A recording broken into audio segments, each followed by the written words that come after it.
Evening, yes, first night in a home of his own at last. After months sleeping in a car, Dean Ilson now has a roof over his head, thanks to a new partnership between a charity and private landlords. Well, Dean is one of a number of rough sleepers who've been housed by Help the Homeless Leicester.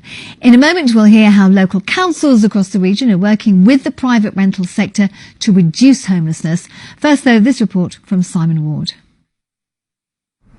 You know, when you're getting on, you realise that the aches and pains are a bit more real than, you know, just shrugging it off. You know, it's not a good situation to wake up in. For about 3 months over winter, this car was where Dean slept. He'd become homeless after getting into debt. I'd sort this seat out, really, push it back. It's not too bad, you know. You do get a lower backache, the quilt over you. But if anything, it's probably early hours of the morning, you know, because the windows aren't really insulated. They let a lot of cold in. If anything, this has kind of answered a few questions for me, is that I couldn't imagine it those months in a tent. I'm so glad I had something over my head, but no, I don't want to go down this far again. 3 others around this. This is my room 4. Now this property is Dean's new home. He's got his own room in a house shared with 4 other recently homeless people. It means everything, you know. Obviously the work front's not good, but to have a roof over your head and be able to take a shower every day and just feel fresh, it gives you a much better perspective. The owners of this property decided to work with the charity Help the Homeless Leicester, a move which the charity says is unusual in the private sector. It's been hectic, but it's been really fun. It's been really good getting to know everyone that lives here as well. They've all got a different story, and it's just, it's really great to know that where everyone's come from, all the different backgrounds they've come from. The thing here is the fact that we've got 5 people off the streets and into a property in one go is pretty epic and monumental, really, when you think about how hard it is just to get landlords to agree to take people that are on benefits, and they are successfully, living here now. So we feel that it's a really big thing to get 5 people off the streets in one go. Another new tenant is Fidel. He's been sleeping rough for 3 years. Initially I thought I was never going to come off the street because it's been so long. So when he eventually got me a place and I got in here, it was like it's still surreal for me right now.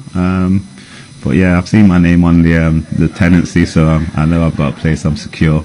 The group will continue to be supported by the charity and will hope to get back into employment,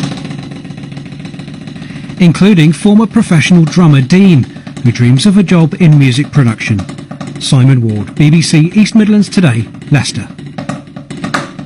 Well, our social affairs correspondent Jeremy Ball is here with us. I mean, this is a real challenge, isn't it? You know, homing the homeless. Yeah, it's been a big focus for our local councils, particularly because, of course, they have to pay for a lot of homeless people to live in bed and breakfast accommodation, and they're often asked why they can't simply use empty properties instead. Now, there's one interesting solution I've heard about in Nottingham, which is called the Private Rented Assistance Scheme, and what that's doing is giving incentives to private landlords, so they get guaranteed rent payments, for instance. They're also getting help with tenancy agreements. So is that making a real difference?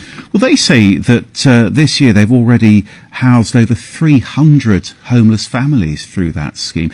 That's not all. In Nottingham, they're also buying another 50 properties. Now, they're going to be rented to homeless families too. And today, the council announced a big loan so that can go ahead. And they say this all means that already far fewer people in Nottingham are living in B&Bs. And looking elsewhere across the East Midlands, what's happening? Well, in Derby, I'm told that almost 80 rough sleepers have been helped into homes in just 6 months. And the City Council in Derby says it's bought hundreds of empty homes in the last few years. Some of those have been rented out to landlords. Others have actually been rented out to the people who moved into them. Something similar going on in Loughborough as well. Charnwood Council told me that it's now offering property owners advice. It's offering grants for renovation work. In the last year, it says that's already brought 55 empty homes back into use in the area. Yeah, Good stuff. Stereo. Thank you.